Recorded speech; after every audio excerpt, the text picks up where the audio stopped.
All right, let me get this topic off my chest. What I know now compared to what I've been told and compared to what I believe I know I should be doing, that I know I should be doing the right thing, and I believe I am doing the right thing.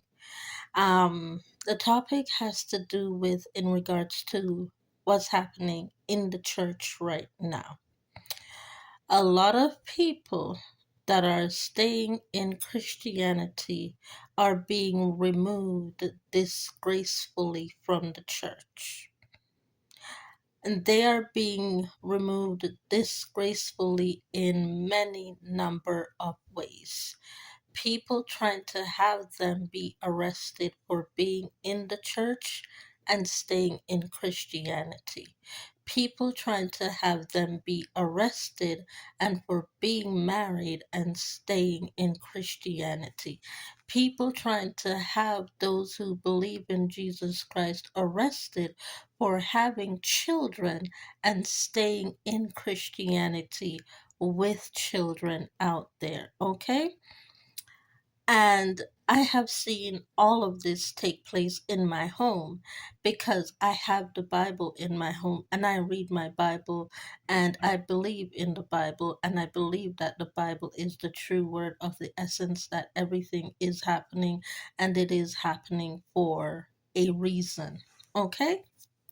So, those who believe in Christianity, those who believe in Jesus Christ, those who believe in the faith, are being far removed by the church and they are being far removed in a very, very disgraceful, distasteful, and unflavorable manner that is very hard to swallow. It is absolutely very hard to swallow, okay? However, those who are staying in the church after disgracefully removing someone from the church for staying in Christianity, even after handing them the microphone to say, thank you for staying in sin, even though so and so was removed by them in a disgraceful manner, they're saying goodbye to Christianity, apparently by staying in the church. They're saying goodbye by singing the songs in order to draw blood on the songs written to worship Jesus Christ with their lips. By singing the song and drawing blood on the song, they're drawing blood on those who believe in Jesus Christ and in the faith and no longer in the church. And because they are seeing that retrospective to what's happening, they're trying to invite us back into the church in order to attack us again, in order to say, why do you still believe in Christ when we removed you for believing? Why do you still believe in Christ when you've been attacked for believing in Christ? Why haven't you given up on believing in Christ? Apparently, because that's the way the world is turning, is believing in Christ being that of the sin of nature. But is it really though? Is it really the sin of nature when you believe in Christ? Because when you're financially broke, you turn to someone who believes in Christ in order to say, how do you earn finances when you can't even go back on that job anymore? How do you do this with your children when you can't even co parent with your ex anymore?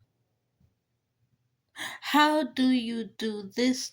How do you take care of medical expenses?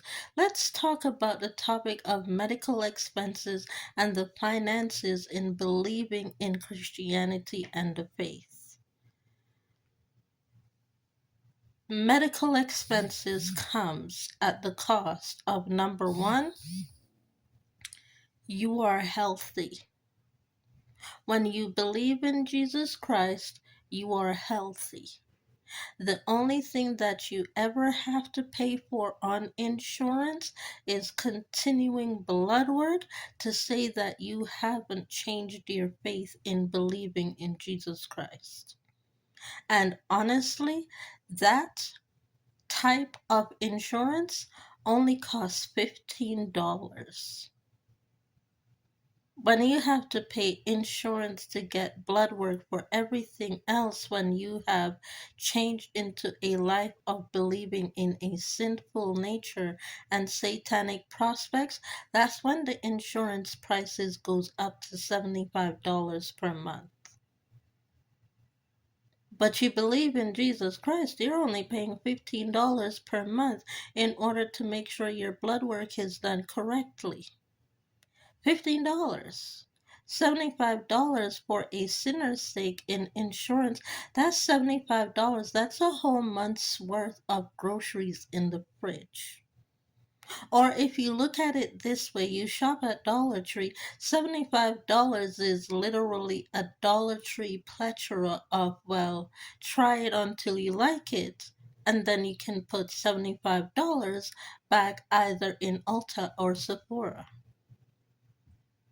But in the faith, when you believe in Jesus Christ, $15 is absolutely next to nothing. $15 is, to me, honestly, $15 you don't even know what happened to that $15, because number one, you didn't use that $15 to go to the doctor's appointment, because you didn't need to go to a doctor's appointment because you're healthy. And what do you do with that $15 when you haven't used it in the next? They refund you back that $15 times 6. What is 15 times 6 when you're refunded? Let's do the math here, okay? Let's do the math of 15 times 6 when you're refunded. That's $90. Every 6 months, I'm making back on my insurance for not having to make a doctor's appointment. My insurance is guaranteeing me back $90 in my account that I can use to buy whatever I want. You know the song, Tia? I said you can have whatever you like. Stacks on deck, Patron on ice. Every 6 months, when they pay you back, you can have whatever you like. I said you can have whatever you like. Yeah. You know what I'm saying? So to me, $15 and not having to go to the doctor, bing bang boom, that's $90 every 6 months in my pocket. 90 plus 90 is what? That's $180. 90 plus 90 is $180. You save $180 times 3 years, that's $540. That is $540. $540, 3 years, you're sitting on a cushion for 3 years, right? You're sitting on a cushion for 3 years.